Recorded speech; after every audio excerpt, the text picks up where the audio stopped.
This is the womp womp bottom of the soap.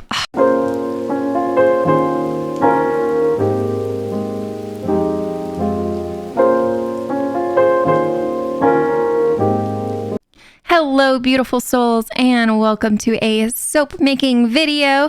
I thought I would bring you along for the first time that I've ever made coffee soap and the lessons that I've learned along the way. So here we are, just pouring in our 50/50 lye solution, and we're measuring out some coffee. I want to say this ended up being 400 grams, but I can't fully remember, and I don't remember at all how much batter I put in. But yeah, this ends up being way too much coffee. So we're going to mix this all together, and then we're going to pour it into our mold. Mixy mixer. There's so many noises going on around me, so I'm sorry if you hear them. I've recorded this so many times. All right, I'm just scooping some coffee grounds into the batter. I am using a baby spoon, but I believe if you Google it, it should be about 1 or 2 tablespoons per pound of soap, and these each hold about 2 pounds of soap. They're 1,000 grams a piece. I tend to work in grams. It's more precise, and I can math better. So anything that makes math easier. Here we are realizing that this batter was looking like rice pudding, and in my gut, it said to me, put it back in a bowl and just stir away because this is not correct. So that's exactly what I did. I followed my gut. I poured it back in the bowl, and we're going to stir until we get a nice creamy consistency and pour it back in. It was a beautiful creamy consistency. I thought I fixed the problems, and I was super happy that I followed my gut. I even told my husband about it later. I was like, yeah, I ended up being really nice, like when I poured it in. Blissfully unaware.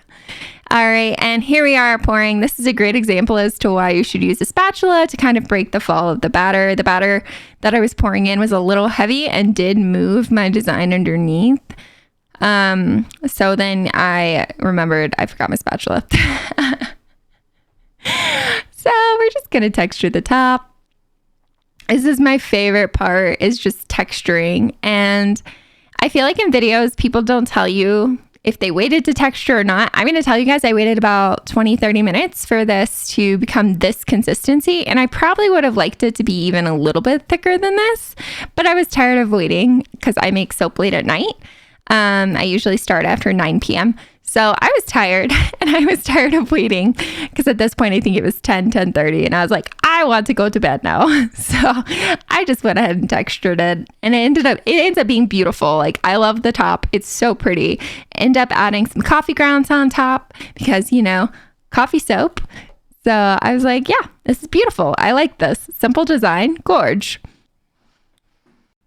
And the problems come in the next slide when we go to unmold.